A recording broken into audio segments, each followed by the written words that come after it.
I was with Ethan for 5 years. He said he lost the spark. He immediately went and found a sweet, youthful girl. This time, I didn't argue or make a scene. I packed my bags and left their city overnight. His usual crowd placed bets, guessing how long it would take before I'd give in and come back. Ethan curled his lips into a cold, disdainful smile. She'll be back in less than 2 days, pleading to get back together. However, 2 days passed, then another 2 days, and I remained silent. Ethan finally couldn't sit still any longer. For the first time since we'd been together, he proactively dialed my phone number. Grace, haven't you made enough of a scene? But from the other end of the line, a man's soft chuckle replied, Grace is tired, still sleeping. Ethan's eyes were bloodshot, and he ground out, "Let answer the phone." Marcus lowered his head and gently kissed me. "She can't answer. Like I said, she's still sleeping." It was our 5th year together. I secretly bought an engagement ring, intending to propose to him in front of all our friends, full of joy. It was his birthday, and I told him I might not be able to make it because of something important. I wanted to surprise him, so I arrived early at the private room and hid in the bar cabinet. Unexpectedly, he gave me a big surprise first. Hearing the door open, I was about to jump out when I overheard him talking to his friends. "You mean Grace?" "Yeah, I got bored with her ages ago." Ethan lit a cigarette, a lazy expression on his face. 5 years. If it were you, wouldn't you get tired of it? His friends chimed in with laughter. True, 5 years is a long time. Even the prettiest person loses the spark. But is really beautiful. And has a great figure. Last time Ethan took her to a party, when she was dressed up, every man there was captivated. Seriously, Ethan, you used to like her so much. Can you really bring yourself to let go now? Ethan's tone was cold. She lacked spark. The feeling is just gone. So, if I were to pursue Grace, you wouldn't mind? Go ahead, Ethan said, blowing a smoke ring indifferently. As long as you guys aren't grossed out by it. You're so desperate, you'd take someone Ethan's already tired of? Another round of unrestrained laughter erupted. That whole night, I stayed in the bar cabinet, listening to Ethan and his friends mock me without restraint. It was that night that I finally made up my mind to break up with him. Just a few days later, word spread quickly through their social circle. Ethan was pursuing a freshman girl from the dance academy, someone youthful, beautiful, and full of vigor. His pursuit was as extravagant as ever. Just like when he pursued me, he spared no expense with luxury gifts and expensive cars, as if he wanted the whole world to know he was wooing someone. The young girl, unfamiliar with such displays, was captivated and agreed within days. At a party organized by friends, Ethan brought the girl directly. As they walked in, the lively atmosphere instantly quieted. Several girls, who were usually quite friendly with me, looked at me with worried eyes. I smiled as if nothing were wrong and said, "Why is everyone so quiet? Why are you looking at me?" Ethan, with his arm around the girl, sat down and finally looked directly at me. "Grace, since everyone's here today, I'll make a few things clear." "Okay, go ahead." Over the years, our on-again, off-again relationship has really become meaningless, and our feelings for each other have long since faded. I clenched my fists tightly, my nails digging deep into my flesh, but I felt as if I had lost all sensation of pain. Lily is young and innocent. I genuinely like her and don't want her to experience any hardship. Ethan gently stroked the girl's hair. "I plan to give her an official status." I nodded slightly. "Understood. In the future, we'll still be friends. If you encounter any difficulties, just let me know. As long as it's in their city, I'll still help you." "No, I don't think so." I smiled faintly, then stood up. "Since we've decided to separate, let's do it cleanly, so the girl doesn't have to overthink things." Ethan raised an eyebrow, a hint of surprise on his face, then said after a moment, "All right. Then you all enjoy yourselves. I'll be leaving now. Should I have a driver take you home?" Ethan said, stroking Lily's head. "No need. I'll just take a rideshare home." After saying that, I stepped out of the private room, and as the door gently closed, I heard someone whispering, "How long do you think Grace will hold out this time? Probably just a couple of days? She seems pretty mad this time." "I bet 5 days." Ethan glanced at the slightly ajar door, a faint, indifferent smile on his face. "She'll come running back crying within 3 days, guaranteed. It's always been this way for years, I'm sick of it." "Tell me about it." "Grace can't live without him, everyone knows she's madly in love with Ethan." A self-mocking smile touched my lips. I gripped my handbag and quickened my pace towards the elevator. Back at my place, I went straight to the corner of my walk-in closet and pulled out the wedding dress I had bought for the proposal. I had eagerly looked forward to it for over half a year, but now, I'd never get the chance to wear it. The wedding dress was custom made, so I couldn't return it. Gritting my teeth, I found a pair of scissors and, without hesitation, cut it to shreds. After all, keeping it would only remind me how foolish my idea of proposing to Ethan had been. When it was time to leave, I tossed the engagement ring I'd bought into the trash can. I took very few things with me. Aside from some personal belongings, I decided I didn't want anything else. After a brief thought, I left Ethan a note, telling him he could do whatever he wanted with the house and everything in it. He didn't need to ask me. Then, I booked a plane ticket for Coastview, flying out at midnight. My BST friend had married and moved there 2 years ago, so it was a good chance to visit her. My best friend invited me to go shopping and enjoy some relaxed afternoon tea. That evening, she also organized a small get-together, attended by old classmates and friends. Everyone was excited, and after a few rounds of drinks, the private room door suddenly opened, and someone else walked in. Several female classmates' eyes lit up. Marcus? What a rare sight.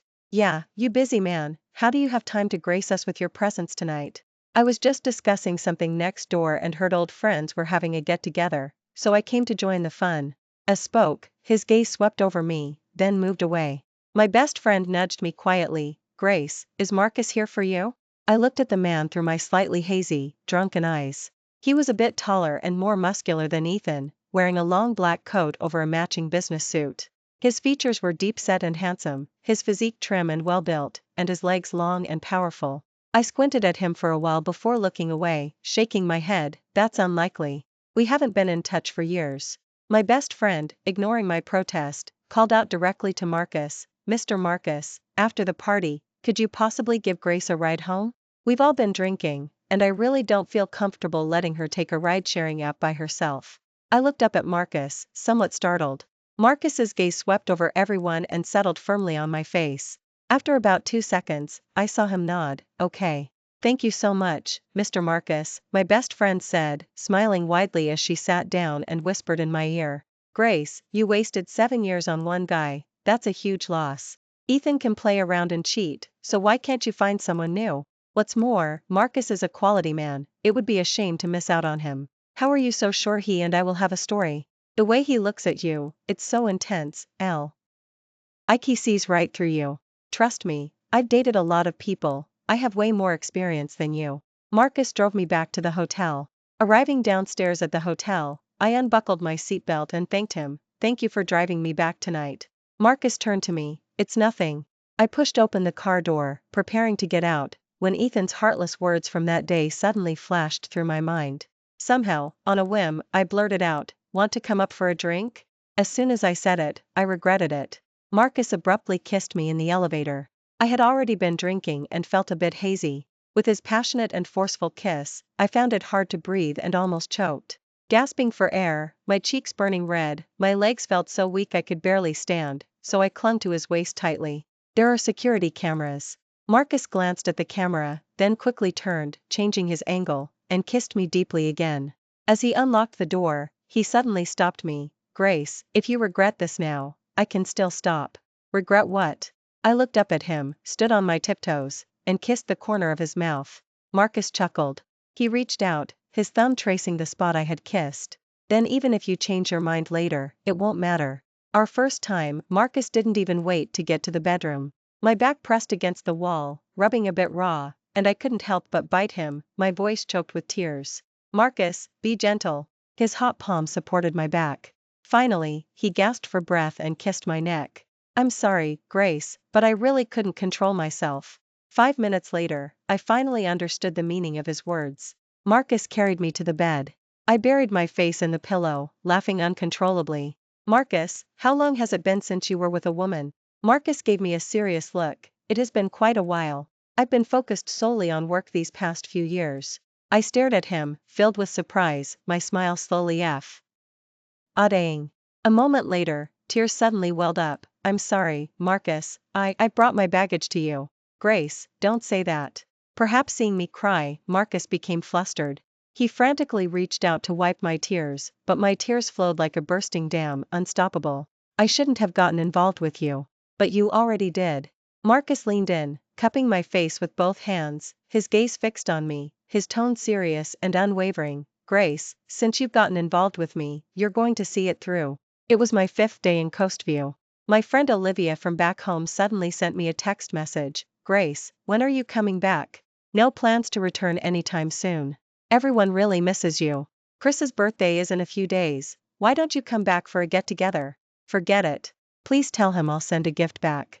Alright then, take care of yourself. In the private room, Olivia handed her phone to Ethan. Ethan, why don't you call Grace? She'll definitely listen to you. Ethan stared at the lines of text on the screen with a gloomy expression. He stubbed out his cigarette angrily and stood up, saying, she can come back or not, I hope she never does. Ethan, don't get worked up.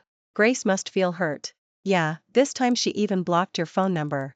It looks like she's truly heartbroken. You really went too far this time. I already broke up with Lily.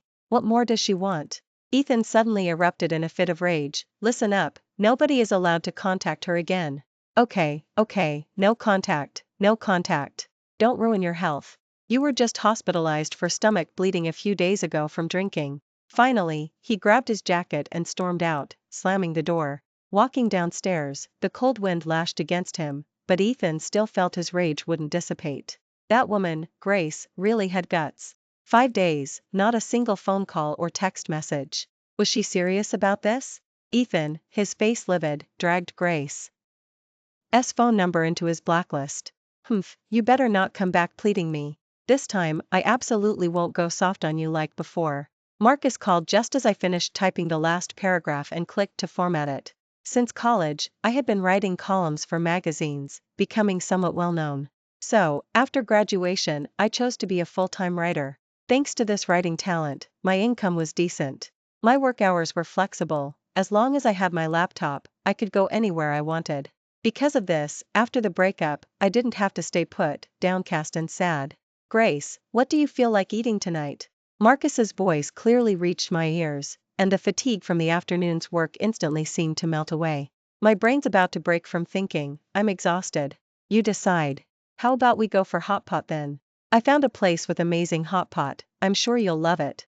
I had always loved hot pot since college, but Ethan had stomach issues and couldn't eat spicy food, so I rarely had it anymore. However, I vaguely remembered that Marcus preferred bland food. Marcus, you really don't have to cater to me so much. I eat everything now. Actually, I've suddenly got a real craving myself. I remember back in college, there was a skewer's place in the area behind campus. Their tripe was incredibly crisp and tender. Hearing him say that, my craving was instantly triggered. That skewer's place was indeed delicious. I ate there for years in college and never got enough. Alright, hot pot it is. I'll come pick you up now. Okay. Marcus took me to a Sichuan hot pot restaurant in Coastview that had been open for a long time. The storefront was old, and the space wasn't large, but business was exceptionally good. However, Marcus, in his crisp business suit, seemed quite out of place in this lively and somewhat noisy environment. I watched him carefully wipe down my chair with a napkin, then skillfully rinse the utensils with hot water, and even awfully pour me juice. For a man from a privileged background like him, he handled these small, mundane tasks with surprising ease. Marcus, your ex must have really trained you well. I couldn't help but tease him. Unlike me, who had an on-again, off-again relationship with Ethan for so many years. It was only during the initial period when Ethan was pursuing me that I experienced being pampered and cherished. Later, during the 2 years after college when I lived with Ethan, I was practically like a housekeeper. Ethan had a delicate stomach, so I diligently learned to cook and make soup. I devoted myself to taking care of his daily life. But it wasn't until now that I came to a realization. I lost myself in love for him, even forgetting the simple truth of self-love. How could I possibly hope for his love to remain constant? Marcus, while helping me blanch tripe, glanced up at me. Where did you hear I had an ex-girlfriend? I paused, surprised. Back in college, wasn't there always a girl with you? I heard you two were childhood friends. Are you talking about Sophie? Marcus chuckled lightly. Growing up together is true, but she and I never dated. I only ever saw her as a little sister. So, you haven't dated anyone all these years? Marcus unhurriedly folded up his shirt cuffs. I went on blind dates and dated for a while, but it didn't feel right, so we broke up. Oh. And after that, no one else? I lowered my eyes, recalling his intensity that night. which seemed to increase the credibility of his words. Grace, I won't be so intense again. Marcus suddenly blurted out, leaving me bewildered. Won't be what? He turned his head and gave a slight cough. Perhaps the hot pot steam was too strong, as his ears were extremely red. You'll understand later. Marcus picked up some cooked tripe and put it in my bowl. Eat up. He drove me back to the hotel. It wasn't until I finished freshening up and he carried me from the bathroom to the bed that I finally understood the meaning of his earlier words. At that moment, though, I felt as if all the strength had been drained from my body. Marcus. I couldn't help but playfully glare at him, but with my eyes misty with tears, I looked even more pitiable and charming. The way I called his name unconsciously carried a hint of softness and delicacy. It didn't sound like I was genuinely angry at all. Marcus lowered his head and gently kissed me. Grace, how are you feeling? I shook my head, stubbornly refusing to answer him. He didn't get angry, just kissed me gently, over and over again. I was so worn out that I couldn't take the intensity anymore. Marcus. My nails unconsciously dug into his lower back, and my voice was an impatient, tearful plea. Grace, tell me now, does it feel good? Marcus, also holding back, had bloodshot eyes, his arm muscles taut, and sweat beads rolling down his forehead. I finally started whimpering softly, tormented. It feels good, really good. As the last trace of my consciousness faded, Marcus whispered softly in my ear, Grace, if it feels good, then please don't ever leave me, okay? On the night of Chris's birthday, the gift I bought in Coastview was also delivered to him by a friend. Ethan sat on the couch, smoking, the bottle in front of him more than half empty. The gift for Chris was something Marcus and I had chosen together. It was a desired vintage tie clip from a high-end designer brand. This tie clip is quite exquisite. Chris's smile was a bit unnatural. He secretly glanced at Ethan's expression, not daring to say more, and quickly had his girlfriend put it away. Bring it here, Ethan suddenly spoke. Chris was startled but didn't dare to ask questions, hurriedly handing over the box. Ethan stared at the tie clip. The brand logo was subtle, not easily noticed, but Ethan gazed at it for a long time. Put it away, he said, closing the box and pushing it aside. Chris felt relieved and quickly reached for it, but Ethan suddenly grabbed at the empty wine bottle in front of him and smashed it on the coffee table. Shattered glass flew everywhere, and a long gash instantly appeared on the back of his hand. Chaos ensued in the private room. What happened? Why did Ethan suddenly lose his temper? That's a nasty cut, the blood won't stop bleeding. We need to get him to the hospital quickly. Ethan stood still, his terribly gloomy expression exuding hostility. Grace wouldn't have access to this brand. His voice was very low, yet filled with endless hoarseness and gloom. Chris said with a forced smile, what's the big deal? Maybe's friend recommended it. After all, how could it compare to your birthday? Grace was thinking about what to get you months in advance. Exactly, Ethan. Your importance to her can't compare to all of us combined. Everyone knows how much Grace cares about you, how much she likes you. Ethan, however, gave a cold laugh after hearing this. Cares about me? The noisy crowd, for some reason, gradually fell silent. Ethan. How about I call Grace and ask her? Let's deal with your wound first. Chris suddenly mustered his courage, picked up his phone, and took a photo of Ethan's wounded, bloody hand. Then he sent it directly to Grace via text message. Ethan didn't stop him. Perhaps Chris's actions were too quick for him to intervene. Pin-drop silence descended upon the private room. After about 10 seconds, Chris's phone suddenly rang. I knew Grace cared about you deeply, Ethan. Look, Grace is calling. Chris exclaimed, overly excited. At this point, everyone noticed that Ethan's initial hostility seemed to have eased up a bit. Ethan, will you answer? Chris offered the phone, but Ethan didn't even look at it, turning his head away. Chris, however, had a happy expression. I'll answer, hee hee. As he spoke, he intentionally pressed the speakerphone button.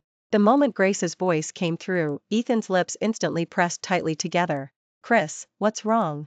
Are you hurt? Oh, it's not me. It's Ethan's hand that's hurt. You can't imagine how bad it is. The blood keeps flowing, it just won't stop. Chris talked on and on for a while, but then a long silence fell on the other end of the line. Grace, are you listening? Or maybe you should come back. Ethan doesn't want to go to the hospital, and constant bleeding isn't good. Grace's voice was still soft and pleasant. Hey, yes, Grace, I'm listening, Chris responded, winking and making faces at Ethan. Don't tell me about his affairs anymore. Chris's smile froze instantly. Grace? Also, happy, Chris. Grace.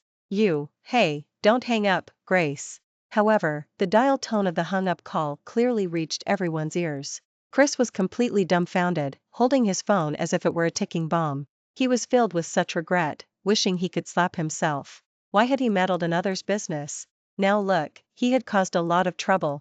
The private room became so quiet that you could hear a pin drop.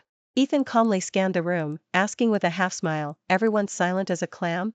Everyone stood frozen in fear, not daring to breathe. Ethan gave another cold laugh. "Why is everyone so quiet all of a sudden?" "Ethan, don't get worked up, don't get worked up, you're bleeding more." "Ethan, you know Grace's temperament better than anyone." Willow, who had been sitting quietly in the corner, suddenly broke the silence. "Actually, I've wanted to say this for a while. What you did before was truly heartbreaking. Grace is a girl, after all, and girls are fragile. Even if you don't have feelings for her anymore, you should at least break up amicably."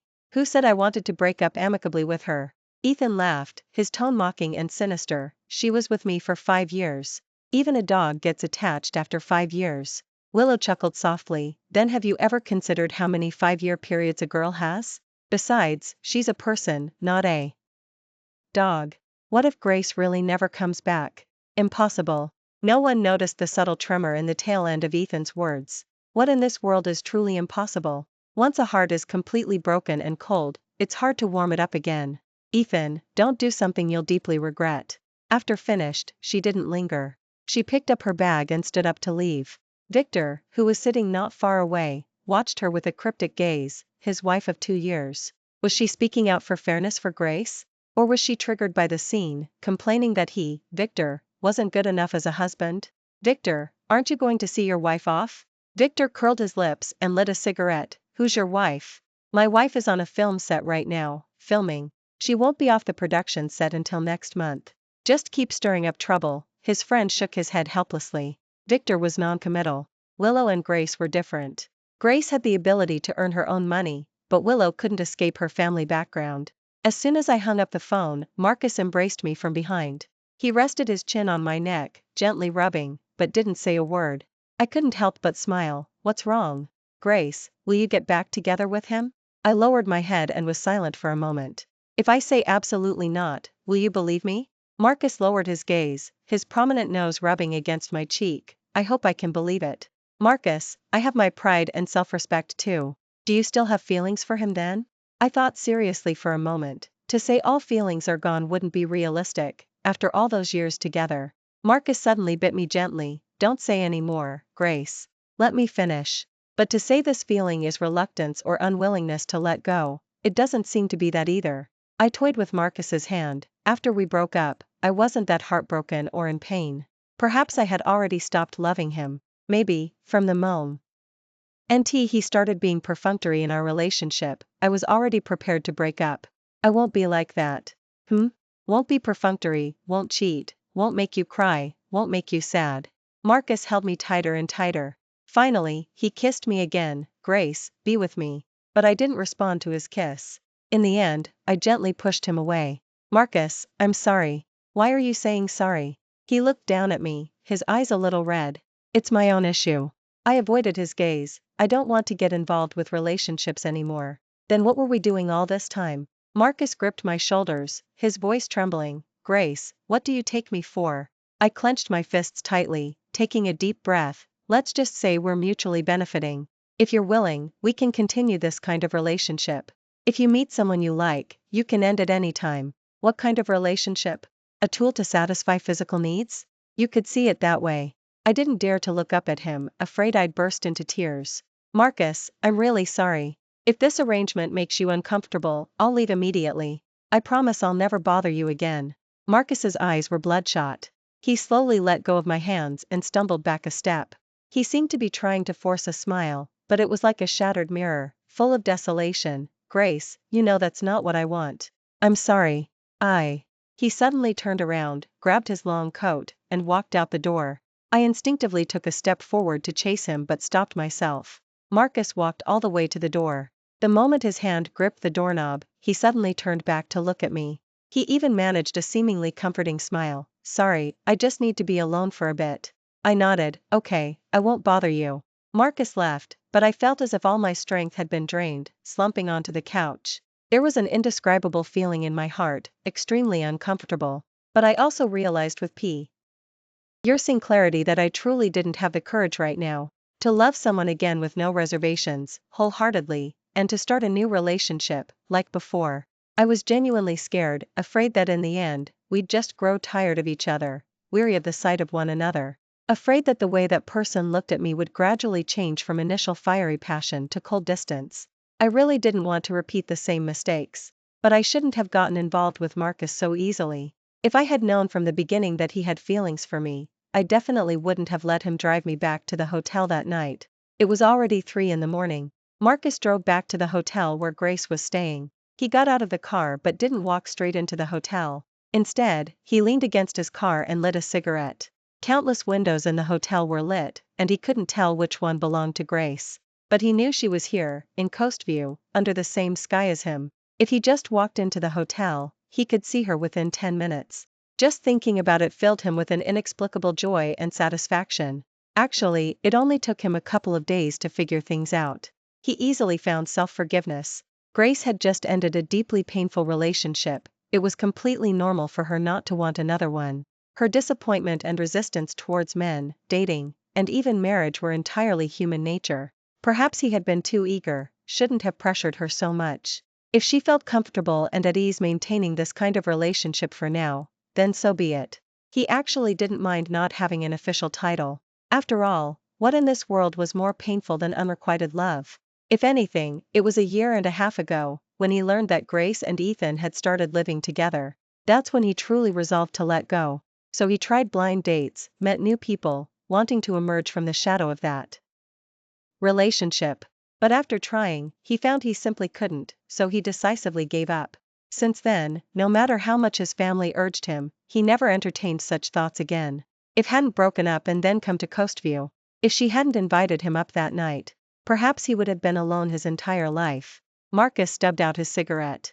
His gaze slowly regained its calm, imbued with determination. But had come to Coastview, and she had spoken that night. She was destined to be his. The night before I was scheduled to leave Coastview, I met my best friend for dinner. "How are things progressing with you and Marcus?" my best friend asked impatiently as soon as she sat down.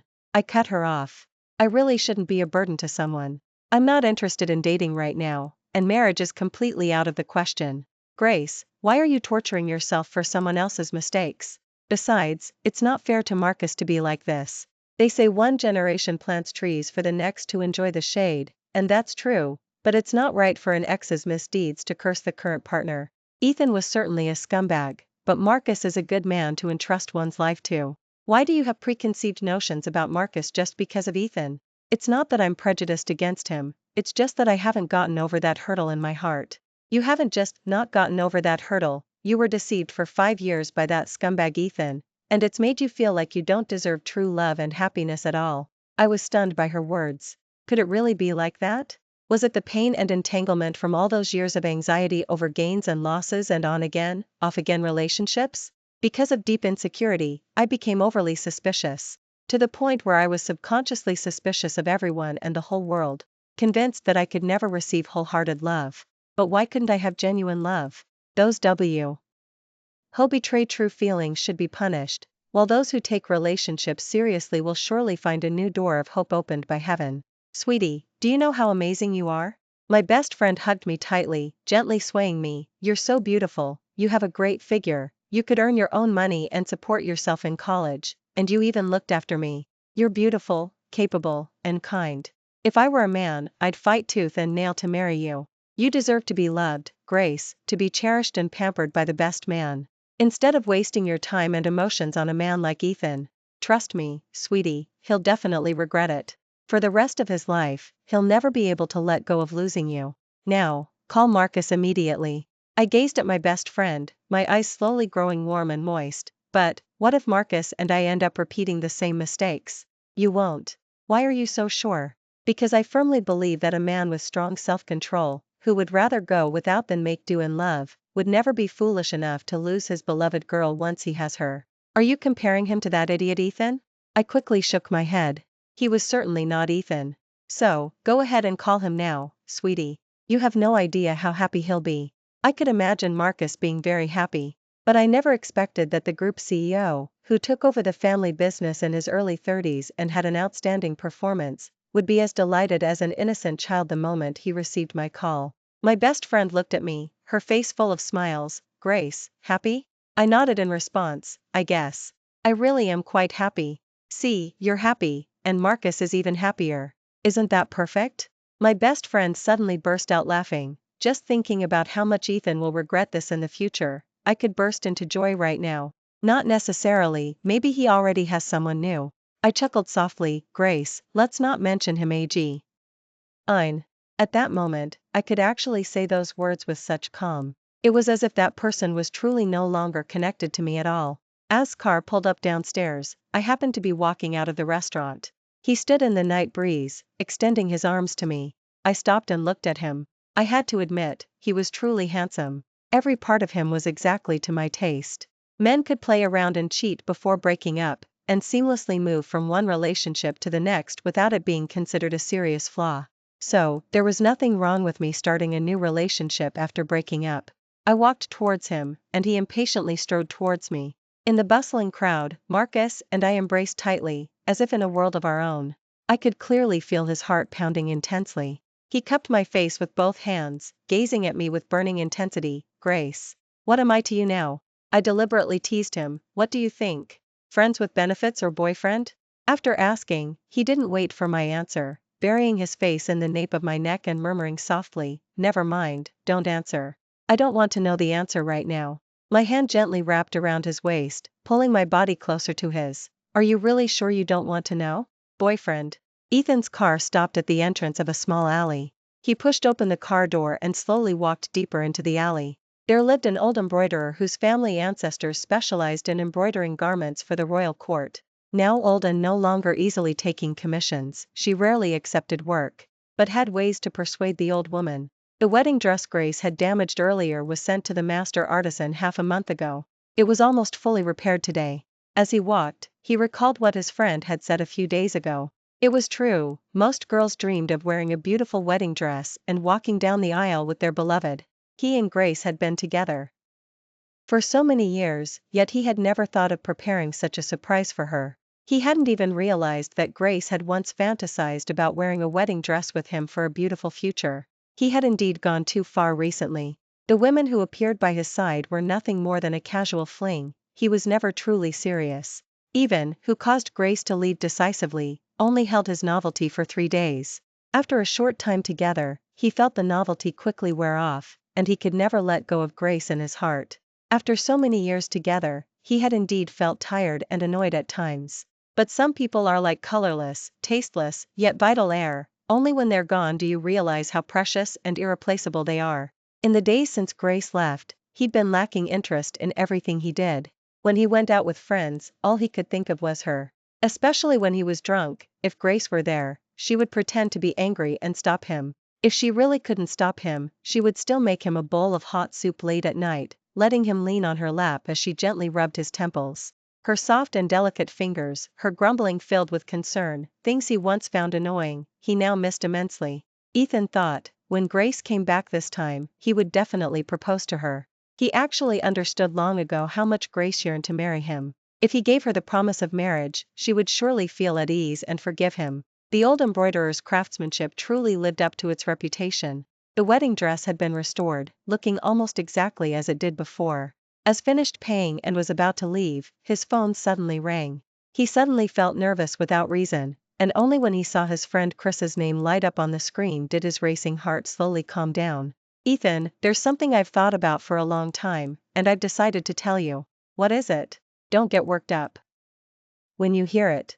It might not even be true, maybe it's just a rumor." "What is it? Stop keeping me in suspense." "Ethan." Chris suddenly felt uncomfortable. How had things turned out this way? Of all people Grace could be rumored with, why did it have to be Marcus? In fact, 3 years ago, Ethan's company and Marcus's Ruwafing fought intensely over a super large project. Both sides used various tactics, and the competition was fierce. Ultimately, Marcus was one step ahead, successfully securing the project, while Ethan regrettably lost. That was the first taste of failure he'd experienced since starting his business. From that moment on, their already not very harmonious relationship became like oil and water. Don't get angry when I tell you, okay? It's just rumors right now, no concrete evidence. It's just. Someone saw Grace in Coastview. Ethan's fingers tightened on his phone. Despite trying to control himself, a hint of nervousness crept into his voice. What happened to her in Coastview? She seems to be with Marcus. Of course, it could just be they had dinner together, nothing else. I understand. If there's nothing else, I'll hang up now. Ethan decisively hung up the phone. He held the large box in his hand, containing the wedding dress Grace had custom ordered earlier. He walked with heavy steps in the cold autumn wind. Ethan suddenly stopped. A self-mocking smirk slowly appeared on his handsome face. Immediately after, he threw the delicate box in his hand into the trash can without hesitation. In the 3rd month after I left, Ethan sent me a text message. The text message went through, but there was no response. The message read, I'm planning to sell the house. What should I do with your things still here? Perhaps he had forgotten that I left a note when I moved out, telling him to dispose of everything here as he wished. Or maybe he was just being deliberate, finding an excuse to message me. Ethan mused that this was an overture for reconciliation he had proactively extended to Grace. If she were smart, she'd take the hint. Don't let his usual bad temper fool you. In reality, he just needed a little coaxing to be fine. Grace never responded. Naturally, the house was not sold. Grace's clothes and all the things she used before remained untouched, as if she had never left. Ethan would always come here late at night after social engagements. Then he would lie on the bed, tossing and turning, unable to sleep until nearly dawn. In the 4th month after I left, another unchanged night passed. As the clock's hour hand neared 12, Ethan dialed my phone. Grace's family wasn't wealthy, but she had a comfortable upbringing, and her parents doted on her. Because she grew into a beautiful woman from a young age, her elders were particularly strict with Grace. It wasn't until the summer she graduated from college that Grace began living with him. He clearly remembered that night. After everything was over, she cried uncontrollably, telling him again and again, Ethan, you're not allowed to bully me, not ever again. You have to be good to me, and you have to marry me. Ethan. We'll always be together, right? Ethan vowed solemnly at the time, absolutely, I will marry you. So much time had passed that he could barely remember what expression was on her face the last time they talked about breaking up. Did she force a smile and nod, or did her eyes turn red and tears fall? The phone rang for quite a while, and just when he thought she wouldn't answer, the call connected. In that moment, he was actually full of the thought, Grace, please come back, yet, when the words reached his lips, what came out was, Grace, haven't you made enough of a scene? His stupid and ridiculous words were mercilessly cut off by a man's soft chuckle. That laugh, like a bucket of cold water poured over him, instantly made Ethan feel frozen, his body stiff and unable to move. Mr. Ethan, you can't take too long to coax a girl, otherwise. It's easy for someone else to take advantage of the situation. Marcus? Ethan's eyes were bloodshot as he gritted his teeth and spat out the name. It's me, Marcus. Where's Grace? Let her answer the phone. Ethan's eyes seemed to be spitting fire, terrifyingly red. He gripped his phone tightly, his voice low but trembling uncontrollably. Marcus, if you dare to take advantage of her, she can't answer. Marcus lowered his head and gently kissed the girl beside him. She's still asleep, and she's mad at me. Marcus. Ethan's voice instantly faltered. Marcus hung up the phone directly, then casually turned it off. His kiss landed on Grace's slightly swollen lips. Sweetie, wake up. I had actually fantasized countless times about what it would be like to meet Ethan again. Born into a prominent family, he exuded an inherent noble and arrogant bearing. Our breakup had been amicable, so I thought if we ever encountered each other by chance on the street, he would either pretend not to see me and walk straight past, or we would politely smile, nod, and exchange a few pleasantries. After all, my family was in Easton, and Ethan and I had many mutual friends, living in the same social circle. It was impossible for our paths to never cross again. But I never imagined that the man from a privileged background, who was always aloof and adored by all, would appear so embarrassed and disheveled. That day, after a refreshing sleep, I felt especially good. Dressed in a new light blue silk dress and carefully put on beautiful makeup, I looked like a blossoming flower. I walked out of the hotel lobby's glass doors, holding Marcus's arm, laughing and talking. And then, I saw Ethan getting out of his car. In that moment, I froze, and my steps involuntarily halted. Marcus's warm hand gently grasped mine. Ethan's shirt was a bit messy, his collar buttons undone, and his tie was gone. His face was full of fatigue, his brows deeply furrowed, and his eyes bloodshot. People were bustling by, and a decorative waterfall gurgled nearby, usually a harmonious scene, but at that moment, it felt extremely eerie, like a freeze frame in a movie. And I was no longer a detached bystander but an unwitting participant in this awkward scene. Perhaps disheveled appearance at that moment was too shocking, as Marcus instinctively shielded me. However, Ethan's expression was surprisingly calm. He tenderly called my name, just like when we were in love, Grace. I stood dumbfounded, unable to move. The gurgling sound of the water was still crisp in my ears, but a strange pang of sadness welled up in my heart. Perhaps it was for Grace, who had silently cried in the dead of night, or for Grace, who had given 5 years but was mocked for being boring. Grace, I've come to take you back to Easton. Ethan didn't spare Marcus a glance. His gaze was entirely focused on my face, filled with tenderness and longing. I couldn't even remember how long it had been since he looked at me with such loving eyes before we broke up. Ethan stopped about 1 meter away from me. Grace, let's go back and get married. From now on, we'll live a good life together, okay? He spoke with such extreme seriousness that I almost thought the Ethan who had recently said he'd give happiness to another girl was just a nightmare. But it was too late. Ethan. I looked at Ethan. Am I so easily dismissed? You want to break up, then you want to get back together. Why should I allow that? Grace, nothing happened with that girl. I broke up with her cleanly in less than 2 days. Grace, I truly know I was wrong. I sincerely want to start over with you. Ethan's eyes were getting redder, and his voice trembled slightly. Ethan, I already have a boyfriend. I tightly held Marcus's hand, walked from behind him to his side, and stood side by side with him. The color instantly drained from Ethan's face. His gaze slowly shifted downwards, finally landing on Marcus's and my clasped hands. We were wearing matching rings on our hands, just like he and I once did. Grace, are you serious? I took a deep breath, turned my head to look at Marcus, then nodded firmly. Yes, I am serious. Ethan suddenly gave a low laugh. Do you think he's truly sincere with you? Do you think he can love you unreservedly? 3 years ago, he fought intensely with me over a collaboration. Now he's pursuing you. Grace, do you think there are other motives behind it? Does he dare to say openly that he's pursuing you without any competitive thoughts towards me? Grace, you're still so naive. Most men are all the same, few are truly sincere. You were with me for 5 years, we went through so much. Do you think Marcus genuinely doesn't care about that? Do you also believe he can walk hand in hand with you to the end, accompanying you for life? Aren't you afraid that being with him will just be another 5 years ending abruptly, just like with me? The cheerful fountain sound had stopped unnoticed. Ethan's voice came to an abrupt halt. First, there was silence in my ears. Then, there was a subtle sound of something quietly breaking. But after that sound, I felt an unprecedented sense of ease and liberation. You see, even the last trace of sadness dissipated. It was just truly regrettable why life always left behind some regrets. Before today, I had never regretted loving Ethan.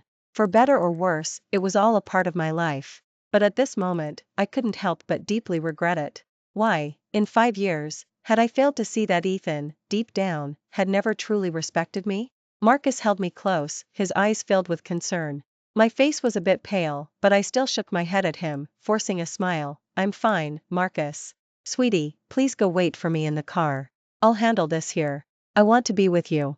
I gripped his hand tightly. Ethan, you don't deserve the deep affection and love Grace gave you for 5 years.